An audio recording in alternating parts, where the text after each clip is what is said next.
کوئی قصے کہانی نہیں سنا رہا ہوں. اللہ تعالیٰ جس پر اپنی صفات کی تجلیاں جب بکھیر دیتا ہے تو وہ ہاتھ اٹھتا ہے. صرف ایک ہاتھ نہیں بلکہ کروڑوں میل کے دور کے فاصلے کو پکڑ کر باہر نکال دیا. اور وہ لوگ اپنا مال تجارت لاد کر دریا میں سفر کر رہے تھے, سمندر کو عبور کر رہے تھے. اچانک ایسا ہوا کہ اس کشتی والے لوگ جتنے بیٹھے ہوئے تھے, کشتی چلی جا رہی ہے, چلتے چلتے مجدھار میں آ گئی. مجدھار میں کشتی آ گئی, پانی اچھل اچھل کر کشتی میں آنے لگا اور لوگ یہ سمجھ رہے تھے کہ اب پانی سے کشتی نکلنا مشکل ہے, اب تو ڈوب جائیں گے, اب تو موت کے گھاٹ اتر جائیں گے. وہ تمام لوگ اپنی زندگی سے عاجز آ کر کلمہ شریف کا ورد کرنے لگے, کوئی درود پاک پڑھنے لگا.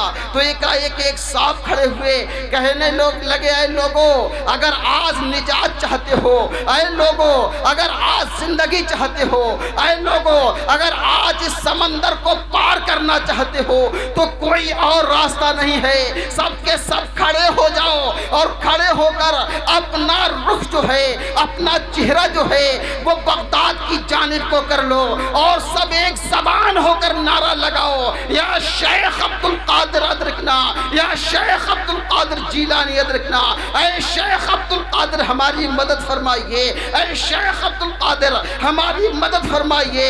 دوستان محترم, ان کو تمام لوگ کشتی سے کھڑے ہو کر انہوں نے اپنا رخ جو ہے سب بغداد کی جانب کو کر لیا اور سب نے ایک جب نعرہ لگایا, یا شیخ عبد القادر ہماری مدد فرمائیے, یا شیخ عبد القادر ادرکنا.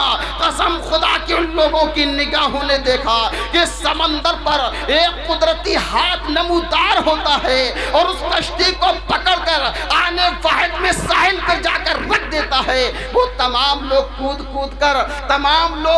کود کر کشتی سے اترنا شروع ہو جاتے ہیں, اپنا مال تجارت کو اتارنا شروع کر لیتے ہیں. دوستان محترم, یہ وہ وقت تھا جب سرکار غوث اعظم رضی اللہ تعالیٰ عنہ جو ہے وہ طلباء کے لیے درس دے رہے تھے, طلباء کے لیے جو ہے اب مدرسہ قادریہ میں پڑھا رہے تھے. اور ان طلباء نے دیکھا کہ ایک جو ہے سرکار غوث اعظم رضی اللہ تعالیٰ عنہ کے چہرے کی کیفیت, آپ کی رنگت بدل گئی. آپ جو کمبل اوڑے ہوئے تھے, آپ نے ایک اپنا ہاتھ جو ہے اس کمبل کے اندر ڈالا اور جب باہر نکالا تو اس سے پانی ٹپک رہا تھا. دوستان محترم, جبکہ سردی کا سخت موسم تھا, ایسے سخت موسم میں سرکار غوث اعظم رضی اللہ تعالیٰ عنہ نے اپنا ہاتھ کمبل میں ڈالا, باہر نکالا تو پانی ٹپک رہا تھا. وہ طلباء جو تھے آپ کے روب و جلال کی وجہ سے کچھ نہ کہہ سکے, کچھ پوچھ نہ سکے, بلکہ ان لوگوں نے یہ کیا کہ اس وقت وہ ٹائم اور وہ گھڑی اور وہ تاریخ وہ دن مقرر کر لیا اور نوٹ کر لیا. نوٹ کرنے کے بعد میں انہوں نے رکھ لیا. رکھنے کے بعد جب یہ قافلہ 1 مہینے کی مدت کے بعد جب وہ سرزمین بغداد پر پہنچتا ہے, سرکار غوث اعظم رضی اللہ تعالیٰ عنہ کی بارگاہ میں 1 مہینے کے بعد جب یہ قافلہ آتا ہے اور وہ تمام کے تمام بڑے ادب و احترام کے ساتھ سرکار غوث اعظم کی بارگاہ میں تشریف لے کر آئے اور ہدیے پیش کر رہے ہیں, تحفے پیش کر رہے ہیں. آنکھوں سے آنسو جاری ہے کہ سرکار ہم تو ڈوب گئے تھے, سرکار ہم تو غرق ہو گئے تھے, یہ تو آپ کا کرم ہے, یہ تو آپ کی مہربانی ہے, یہ تو آپ کی نوازش ہے کہ سرکار ہم آپ کی بارگاہ تک تشریف لائے ہیں. ان لوگوں نے کچھ لوگوں نے کہا ارے لوگوں کیا ماجرا ہے, ارے بات کیا ہے؟ تو ان لوگوں نے تمام ماجرا بتایا, تمام بات کو بتائی. تو ان طلباء نے جو ہے یعنی وہ وقت, وہ گھڑی اور وہ ٹائم جب دیکھا تو قسم خدا کی وہی ٹائم تھا, وہی وقت تھا, وہی گھڑی تھی جب کہ سرکار غوث غوث اعظم رضی اللہ تعالیٰ عنہ نے اپنا ہاتھ اپنے کمبل کے اندر داخل کیا تھا، داخل فرمایا تھا۔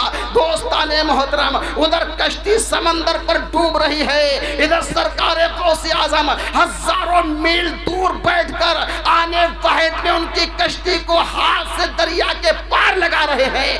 اسی لیے تو میں کہتا ہوں، میں کوئی قصے کہانی نہیں سنا رہا ہوں، اللہ تعالیٰ جس پر اپنی صفات کی تجلیاں جب بکھیر دیتا ہے تو وہ ہاتھ اٹھتا ہے، صرف ایک ہاتھ نہیں بلکہ کروڑوں میل کے دور کے